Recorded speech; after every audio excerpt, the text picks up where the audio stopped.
What ends up happening, however, is we need to ask ourselves, insofar as we are now global agents, right?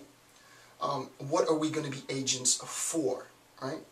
I've chosen to become a global agent of change, right? I want, on a very small scale, gradually, to be able to make the initiatives, to put forth the effort to hopefully educate the population on matters that would have not been easily accessible. I mean, to come by a detailed analysis of Jose Ortega Gasset's The Revolt of the Masses on YouTube is amazing. Not insofar as that it's amazing that I'm doing it. It's amazing that that capability exists, right? What I've chosen to do with that capability is to globalize this message. However, you can imagine that some people would use the new capacities, new technological advancements to do harm, to do good, to make profits, to steal, to proselytize, and so on and so on and so forth. So that for me, in both Gasset, what's more important, what's more amazing, is the fact that the advancement in technology creates a new platform for globalized communication, for globalized recognition, and I think that's important. Obviously, what's going to happen with this new globalized platform is that individuals will obviously seek to make profits from it, right? Because when it's all said and done, the magnificently gracious people at YouTube have bills to pay, so they need to make a profit. They provide this platform for us. We get to choose what we do with this platform, but insofar as this platform is being provided for, someone needs to finance and pay for this platform. It's extraordinarily expensive. How is that done? Well, obviously, as we become more and more global, the attempts to generate greater and greater revenue and greater profits become even larger, right? And Gasset talks to this example, and I think it's very very interesting. He says the following: take any one of the ordinary activities, just any activity, buying, for example, the purchasing, buying, for example. Imagine two men, one of the present day and one of the 18th century. So there's two people, one today and a person in the 18th century. Okay, now let's think about these people. Possessed of equal fortunes relative to money values of their respective periods. Basically all that means is, imagine that there's two guys, right? One in 2010 and one in the 18th century. They both have relatively the same amount of money given inflation, right? So let's say $100,000 today given inflation was equal to, I don't know, like $5,000 in the 18th century. They had relatively the same fortunes, right? And compare the stock of purchasable things offered to them. This is important. And compare the stock of purchasable things offered to them. Compare the man of today in 2010 and the man of the 18th century, or woman of the 18th century, and assume that they had the same amount of money, right, given inflation. Now let's compare how many things they could buy, right? How many things could the person in the 18th century buy? How many things were easily accessible for purchase? And how many things were easily accessible for purchase now? And he says, the difference is almost fabulous.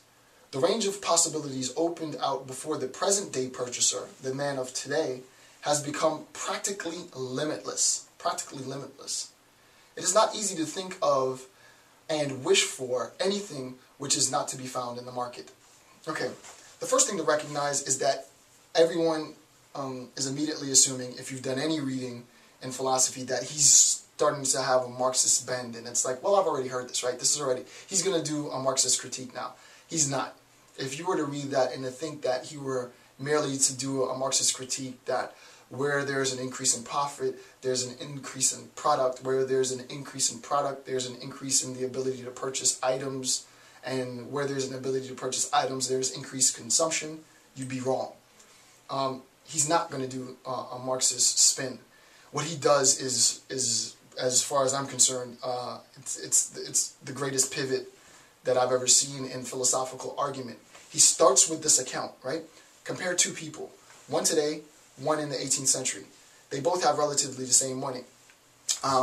We recognize immediately that the person today can buy more stuff. You can buy a Flowbee, you can buy a Snuggie, you can buy the ShamWow, you can buy, you know, that cool little thing that you chop and it has like a little song to it. Right? I don't know what that is, right? But you can buy that thing. And you can buy some other crap that I haven't even seen. There's a fabulous amount of crap that you can buy.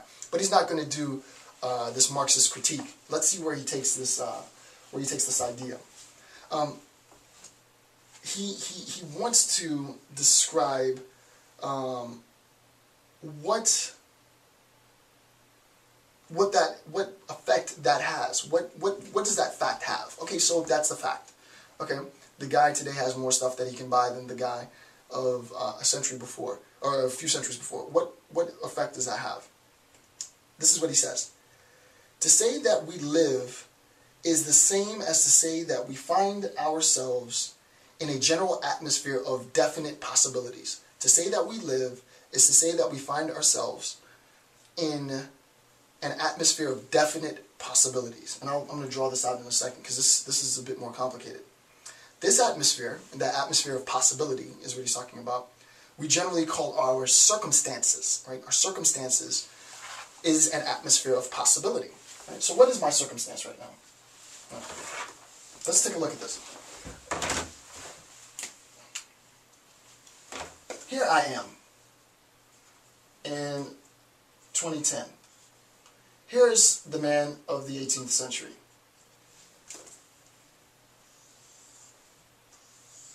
Here's our circumstances.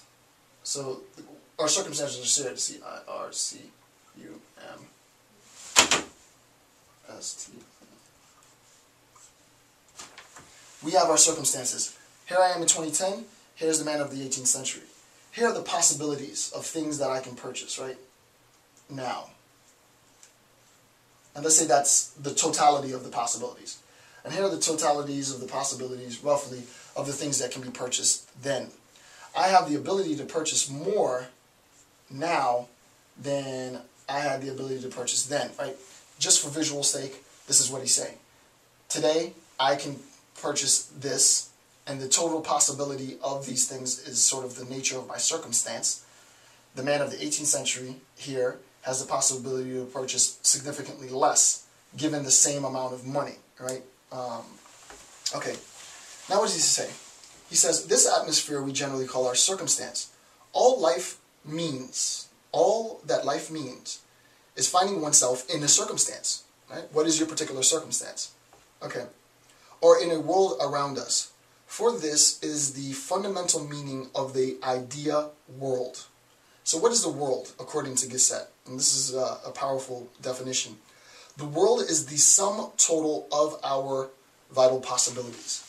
The possibilities for purchase, the possibilities for educational advancement, for developmental advancement, for spiritual, if you are spiritual advancement, for physical, and he talks later in the chapter about physical advancement, sports, advancing in sports, breaking world records. I mean, look how fast Usain Bolt is. That speed that Usain Bolt has, according to Gasset, is a product of the advancement of society. And this has nothing to do with drug abuse or anything like that. It has to do with like plyometrics, right? It has to do with like the idea of muscle development and a greater scientific understanding of how muscles can be developed, how we can increase, blood flow to certain parts of our bodies, and so on and so forth. Meditation practices and so on. All of these possibilities are directly linked to technological, scientific, intellectual advancement. So it's not merely just the advancement of product or the possibility to purchase new stuff. That's why I said it wasn't Marxist, right? It's not just the ability to purchase new things. What he's talking about is the possibilities of all of existence. And what he defines as the world then, he says, the world is the sum total of our possibilities, right? So that the world, right? The world then is the sum total of our possibilities.